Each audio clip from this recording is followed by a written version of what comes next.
Alors, nous allons maintenant aller avec notre spécialiste de la route. Les fêtes obligent, on doit être très précautionneux sur les routes. Faites très attention, faisons très attention.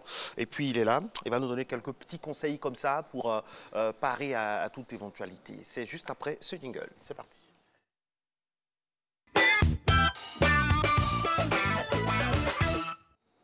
Écoute Arnaud, bonjour, bienvenue. Bonjour Marceline. Joyeux Noël par anticipation parce qu'on ne se verra pas demain déjà. Oui, également, bonne fête. Merci. Alors on parle aujourd'hui de comment prendre ou arpenter les voies en période de fête. Est-ce qu'il y a des exceptions au code de la route pendant ces périodes de fête, exceptionnellement? Ah non, pas du tout. Faut le rappeler que le code de la route ne fait aucune exception en période de fête. Et c'est la période où on doit redoubler de vigilance. Il ne faut pas confondre. C'est vrai que souvent, en période de liesse populaire, on a tendance à constater quelques tolérances, mais ce n'est pas le cas en période de fête. Et il faut être très vigilant en période de fête.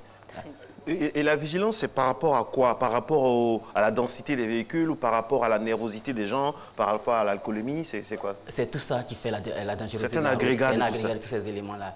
On va constater qu'il y a beaucoup plus d'embouteillages, on va constater qu'il y a beaucoup plus d'euphorie, donc il y a moins de tolérance, il y a beaucoup de laisser-aller. Et c'est pourquoi ces périodes-là exigent vraiment de faire beaucoup attention, parce que tout contribue à faciliter ou à fragiliser le conducteur. Voilà. Alors, quels sont les principaux risques routiers en période de fête? Les autres risques ne disparaissent pas, mais généralement, il y a 4 ou 5 risques qui prennent plus d'ampleur. La distraction au volant. On va constater qu'avec, par exemple, l'enguirlandement de la ville, les jeux de lumière, il y a beaucoup d'éléments qui vont distraire. Ça distrait. Il y a beaucoup d'éléments qui vont distraire. Il y a surtout la distraction avec l'usage abusif même du téléphone au volant, quand bien même c'est puni. Tu es où là, on se retrouve où on est toujours en train de parler au téléphone. Avec ses gares et ses poteaux. Ça contribue beaucoup à distraire. Il y a surtout l'alcool au volant. Parce qu'on pense que c'est la période, il faut boire, mais c'est différent. Boire ou conduire, il faut choisir. Et donc, l'alcool au volant est une des causes de mortalité les plus élevées en période de fête. Il y a évidemment la fatigue. On sort d'un repas copieux comme on sait le faire en Afrique lors des fêtes. On est forcément très rassasié, très répu. La fatigue très inspiré. Et la fatigue n'est pas loin non plus. Très lourd. Il faut faire attention. Et puis bien évidemment, il y a la vitesse. Ce sont les 4 éléments sur lesquels je vais insister. On va constater qu'il y a beaucoup d'embouteillages, il y a beaucoup de mouvements dans la ville. Donc il faut forcément réduire sa vitesse en dessous même des seuils requis par la loi. Là, un peu. Alors, nos forces de l'ordre doivent vraiment...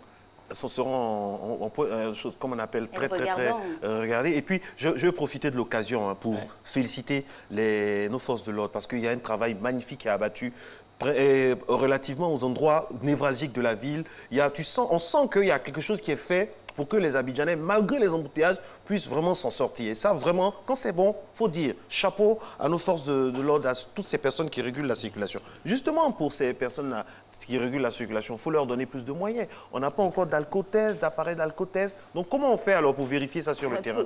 Pour ces périodes-là. Comme je disais, l'alcool au volant est le principal risque à surveiller.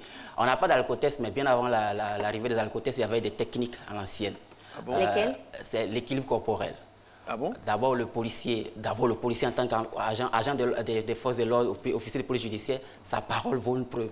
Donc quand il vous fait respirer votre haleine et qu'il soupçonne vraiment de l'alcool, il y a déjà une infraction. Mais au-delà, et si c'est quelqu'un qui ne boit pas? Et si c'est quelqu'un qui ne boit pas et qu'il y a l'alcool dans le sang comme ça qui sort, bon, on verra. Mais il y a le test de l'équilibre corporel. Il va vous demander de tendre les bras. Attendez, on va faire.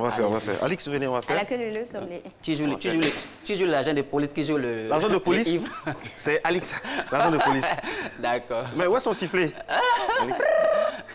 Vous mettez là, Alex. Ça suffira. Non, moi je suis au volant et vous venez, vous m'arrêtez. Oui. Monsieur, veuillez descendre de votre véhicule, s'il vous plaît. Oui, je suis déjà descendu. Alors, ça va? Oui, ça va. Vous êtes un peu évéché, on dirait? Non, ça va, je vais rejoindre des amis. On va vérifier tout ça. Ok. Mettez-vous sur un seul pied. Comme ça. Voilà, le pied levé. Tendez les bras. Tendez les bras. Touchez le point du nez. Touchez le point de votre nez. Non, les bras tendus. Les bras tendus. Levez encore bien le pied, parce que là, il a encore de l'équilibre. Ah, ben vous dandinez. Non, je ne dandine pas. Je crois que la journée a bien commencé pour vous, on dirait. Alors, comment on fait? Dites-nous. Vous tendez les bras. Comme ça? Vous tendez comme ça. Bien tendu, levez le pied. Vous levez gauche ou droit? Un pied, c'est vous qui... mais le pied gauche, voilà. Et vous? Ah, Alex dandine aussi. Non, Alex est stable. Ah, ben, je suis équilibré. Avec la main droite, vous touchez le bout du nez. D'accord. Bon, d'accord. Terminez la bouteille, moi. C'est pas évident, hein? Pour nous qui sommes à jeun comme ça, on n'a rien bu encore, mais ça, c'est pas évident. Hein? Donc, pour dire qu'il y a des tests, pour plus ou moins... Non, parce que là, nous sommes sobres, là, très sobres ce matin, mais on a quand même... Seul l'agent de police pourra dire que vous êtes sobre. Reconnaissez le poteau. Oui, on a raté le test, non, mais on n'a pas consommé une seule goutte. Non, en fait, c'est la tenue de l'agent qui peut-être peut nous influencer, tout ça. Et donc ça, c'est imparable et ça marche à tous les coups. Bon, imparable, c'est tout le dit. Il y a des bons conducteurs qui sont bien entraînés à cela, donc je ne suis pas sûr que c'est imparable à 100%. J'invite nos autorités à commencer à doter nos véhicules d'éthylotest. Franchement. Ben oui. C'est dû à quoi? C'est cher? Qu'est-ce qui ne C'est plus fiable. Je ne pense pas que c'est aussi cher que ça. Maintenant qu'il y a des formules même qui sont connectées au iPhone, tout ça, je pense que bon, ça dépend d'un engagement politique à prendre. Voilà. D'accord. En tout cas, c'est le cas. On a lancé ici l'appel. On espère que cela va se faire très rapidement. Alors, quelles sont les précautions donc à prendre durant cette période-là?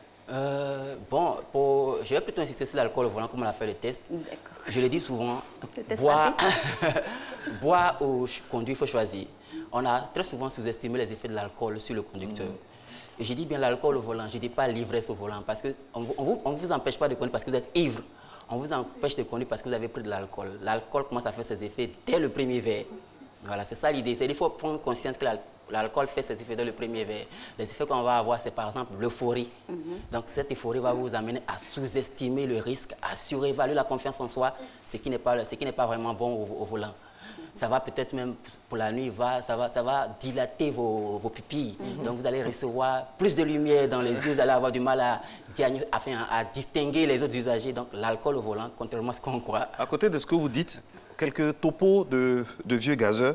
C'est-à-dire, quand vous sortez, que vous rentrez à la maison à une certaine heure, que vous sentez que vraiment ça ne va pas, coupez la climatisation, mettez la musique à fond. Il paraît que ça marche. Moi, je ne sais pas, moi je ne bois pas, hein, mais bon, voilà quoi. Il paraît que ça peut marcher.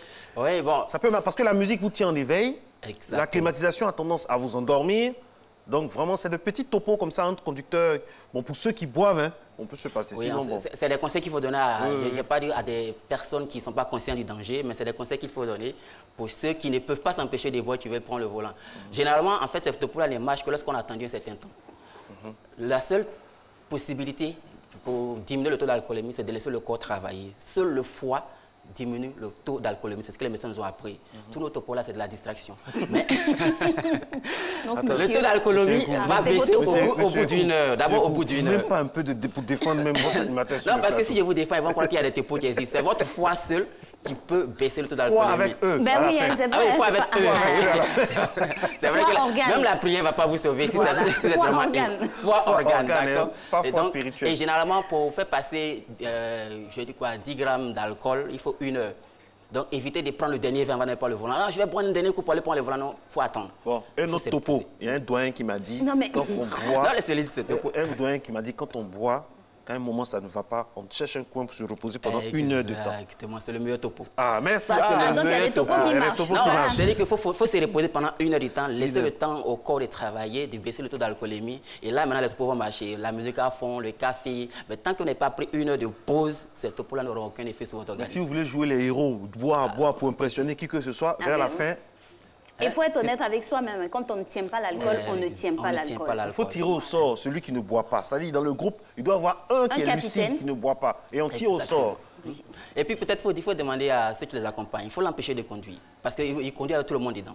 Il faut l'empêcher de conduire. Parce qu'il pense qu'il peut le faire. Il va vous dire que je peux le faire. Mais comme je dis, l'accident, c'est 1 seconde. Il faut l'empêcher. Il faut l'empêcher de conduire. Il faut l'inviter à rester là. S'il veut boire, qu'il continue. Même si vous pensez qu'il est encore ivre, peut-être faut lui donner. Il y a des gars aussi difficiles à convaincre. Hein. Il faut lui donner plus de boissons pour qu'il soit ivre, il va dormir maintenant. Et des fois, ça rime après à de l'agressivité. Exactement. Survient des disputes. Il y a l'agressivité au volant, l'agressivité avec les autres usagers. Il y a beaucoup de disputes. Il va accélérer. Là, il faut ralentir. Donc, il faut vraiment l'empêcher de conduire quand il est ivre. Voilà.